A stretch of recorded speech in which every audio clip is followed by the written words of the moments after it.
Welcome, curious minds.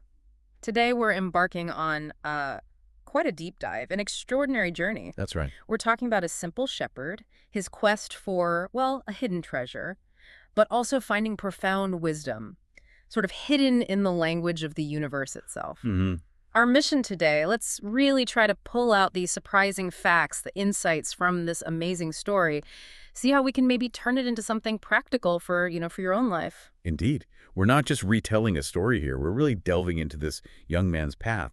It's all laid out by dreams, ancient wisdom, and these subtle signs all around him. Yeah, those signs. It's really a narrative about listening, learning, and honestly, having the courage to pursue what truly calls to you, even when the path seems, well, completely unclear. Okay, so let's start at the beginning. Santiago. He's a shepherd, living what seems like a pretty simple life in Andalusia. Right, with his sheep. Yeah, spends his days with his sheep, reads books, moves across the plains. He even talks to his flock, shares stories from his books, believes they kind of understand him. Which is quite charming, actually. It is. But underneath all that calm, there's this powerful, recurring dream. It keeps coming back. About treasure hidden at the Egyptian pyramids. Exactly. But he always wakes up before he sees the end of it. It just keeps pulling at him, this dream. And this dream, it isn't just random. It's presented as a really significant catalyst. The book kind of suggests dreams are, well, the universe's way of communicating. Or like the old gypsy woman says, God's language. Precisely. So he seeks out this fortune teller in Tarifa. She's pretty direct, interprets the dream, go to the pyramids, find your treasure. And her fee is interesting too, isn't it? Oh, absolutely fascinating. 1/10 of the treasure if he finds it. Right, if. Which seems odd, but it actually frees Santiago, Yeah. No upfront risk. It's Well, almost like the universe itself is clearing the way for him. And that's not the only weird synchronistic thing that happens. In the town square, he meets this old man, calls himself Melchizedek, the king of Salem. Another mysterious figure. Totally. And this guy, Melchizedek, he claims to know Santiago's whole life story without being told. He's like writing details in the sand, his parents' names, childhood stuff. Yeah, pretty uncanny. And then he drops this major concept, the personal legend. Right, the personal legend. So Melchizedek explains this is basically, what you've always wanted to accomplish in your life. Your true purpose. Exactly. He says when you're young, everything feels possible, but then over time, these mysterious forces start to creep in. They make people believe their personal legend is impossible to achieve. That really makes you think, doesn't it? Are these forces external, like society telling you no? Or are they internal, like our own doubts? Well, that's a great question. I think the book implies it's really both. Yeah. Societal pressures, definitely. Fear of failure, even just getting comfortable with the familiar, resisting change. So how do you identify it then? Coelho seems to suggest it's those dreams, those feelings that just won't go away, like Santiago's dream. Exactly. It's about tuning back into that inner voice, the one you had before the world started telling you what's realistic or not. And this soul of the world idea. Ah, yeah. It's not just some abstract thing. It's presented as this real interconnectedness, this energy that actually responds when you align your desires with action. Right, like the universe conspiring to help you. That's the phrase Melchizedek uses. Mm. And he gives Santiago tangible help, too, these two stones, Urim and Thummim. The yes-no stones. One white for yes, one black for no. To help him read the signs, the omens, when he's feeling lost or unsure. It's more than magic, though. It's like a reminder to trust himself, trust the guidance around him. And after that encounter, Santiago makes a huge leap. He does. Sells 6 of his sheep, 1/10 of his flock. Uses the money to get across the Strait of Gibraltar to Africa. He's really going for it. Embracing what the king called beginner's luck. Or the principle of favorability, that initial boost you sometimes get. Exactly. But that luck, well, it doesn't last long, does it? Not at all. It's actually kind of shocking how fast things go wrong. He crosses into Tangier, bustling city, totally unfamiliar, different language. A vulnerable situation. Extremely. And almost immediately, he trusts this young guy to help him buy camels for the desert crossing. And the guy just takes all his money, disappears. Leaves him completely broke, destitute. It's just this moment of utter despair. He feels like such an idiot for leaving his sheep, his comfortable life. Why do you think the author put such a massive setback right there at the start? What's the lesson about pursuing a personal legend? That's a really key point, I think. It shows it's not going to be easy. Right. It's not a smooth path. Challenges are guaranteed. Yeah, they're part of it. But what's compelling is Santiago's reaction. Okay, he's devastated, but then he finds those stones again, Urim and Thummim. They remind him of the king, of the quest. And there's that little lesson, too, when the stones fall out of his bag. Right. He tries to ask a question, and they just fall through a hole. It's like the universe saying, nope, you don't get to know everything in advance. Yeah. Some things you just have to live through. Exactly. And that whole experience helps him shift his view. Tangier isn't just some awful foreign place anymore. It becomes a new world, the very thing he was seeking. He turns that crisis around. And he doesn't give up or go home. He pivots. He finds work with a crystal merchant. Which seems like a total detour, right? Miles away from the pyramid. Completely. So what's the point of this whole crystal shop interlude? It takes up quite a chunk of time. Oh, it's incredibly significant. Yeah. Because the crystal merchant himself is like the embodiment of not following your dream. Ah, right. His dream of Mecca. Yes, the pilgrimage to Mecca. He's always dreamed of it, but he never went. He's afraid that if he actually achieves it, he'll have nothing left to live for. That's a heavy thought. It introduces this idea of maktub, it is written, but also the danger that an unvalued blessing, like the dream itself, can become a curse if you don't act on it. It's a huge warning sign for Santiago. And for us, really. Yeah. Don't let fear paralyze you. But Santiago doesn't get paralyzed. He brings his own energy, his ideas to this stagnant shop, the display case outside serving tea in the crystal glasses. Which the merchant resists at first. Tradition, fear of change. Yeah, but Santiago pushes gently. And his ideas work. The business booms. They even hire assistants. It's amazing.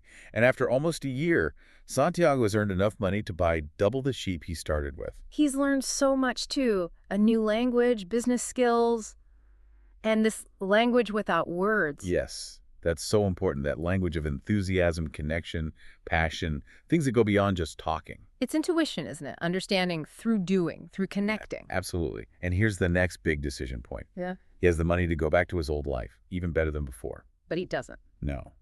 He chooses the quest again, reinvests everything in crossing the Sahara.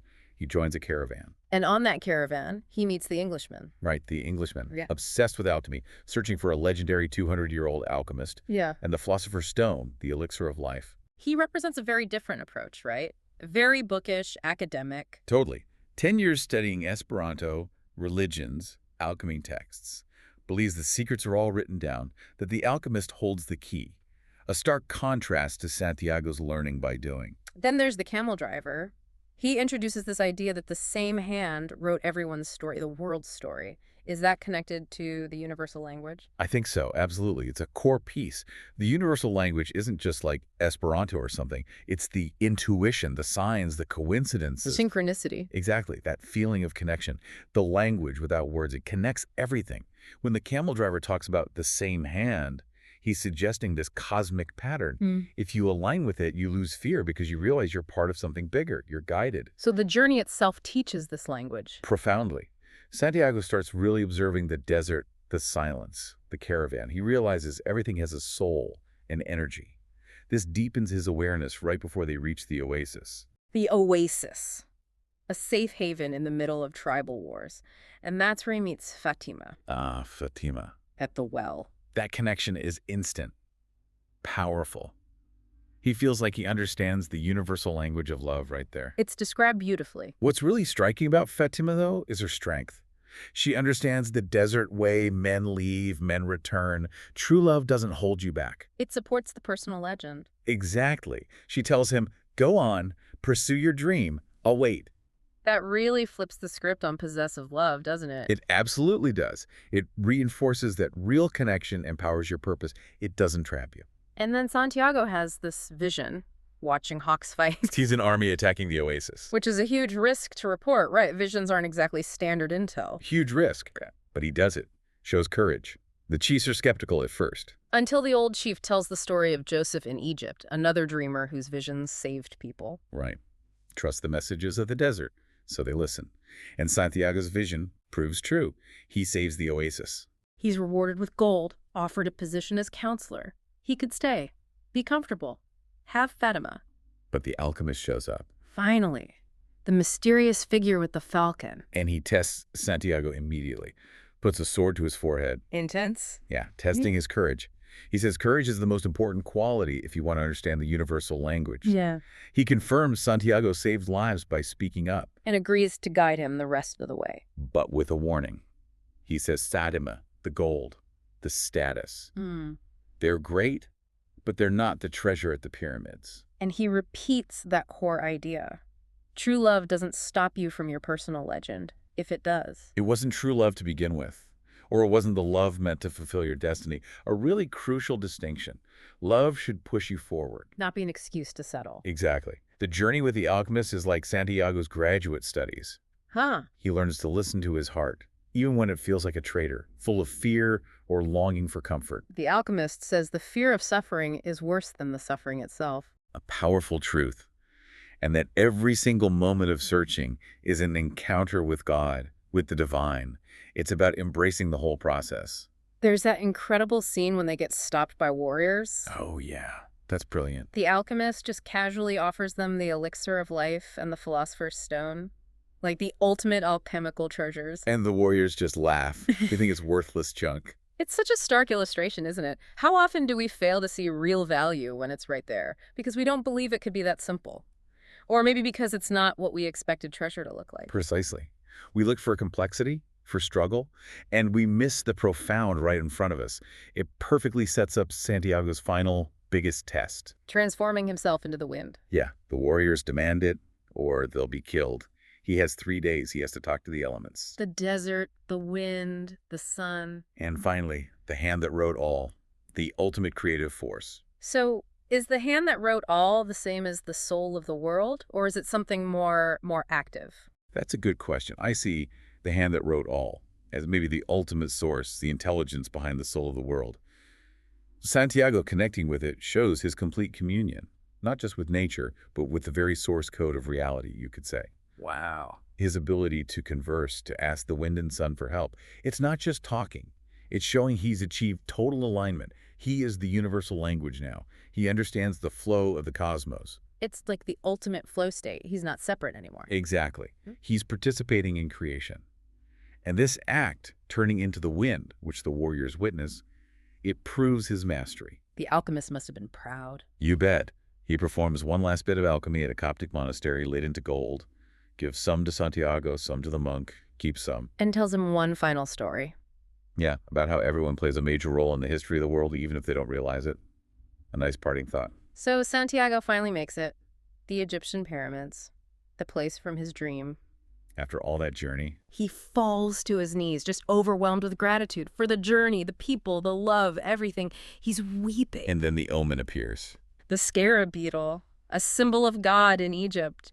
Right where his tears fall, this must be it. He starts digging frantically, expecting, well, treasure. And finds nothing. Absolutely nothing. Can you imagine that feeling after everything? Crushing. But then it gets worse, briefly. Robbers show up, beat him up, take the piece of gold the alchemist gave him. And in his despair, beaten and robbed right at his goal, Santiago blurts out the whole story about his dream, the treasure at the pyramids. And the robber chief just scoffs at him, calls him an idiot. But then the twist. The biggest twist. The robber chief says, I had a recurring dream too. Right here at the pyramids? No. His dream was about a treasure hidden back in Spain, under a sycamore tree. Yeah. At a ruined church. Exactly where Santiago started his journey. The same abandoned church where he slept with the sheep. The irony is just incredible. He had to travel all the way to the pyramids, endure everything. To learn where the treasure actually was, which was back home all along. Exactly. The pyramids weren't the location of the gold. They were the catalyst for the journey. The journey itself was necessary. To learn the universal language, connect with the soul of the world, find Fatima, meet the alchemist, fulfill his personal legend. All of it. So he returns to Spain, goes back to that ruined church, digs into the sycamore tree. And there it is. A chest filled with gold coins, jewels, the physical treasure. The journey comes completely full circle. He has the Urim and Thummim stones, but now he truly understands them, understands the omens himself. He plans to give the gypsy woman her 10th, as promised. And as he stands there, he feels the Levanter wind blowing from Africa, feels Fatima's kiss on the wind. Yeah. He knows the quest is complete. His personal legend is fulfilled. It highlights that the treasure might be close, but sometimes you need the journey far away to even recognize it. or to become the person who can find it.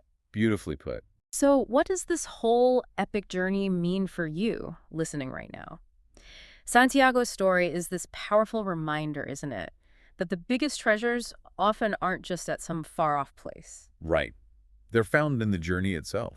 The lessons you learn, the connections you make, the person you become along the way. Maybe your own personal legend, your own treasure, is closer than you think. It might be waiting right there in your own backyard, so to speak. But maybe you need to embark on some kind of journey, internal or external, to gain the eyes to finally see it. So the question for you is, what hidden gems might be right under your nose? And what unexpected path, what detour like Santiago's time at the crystal shop, might you need to take to truly discover them?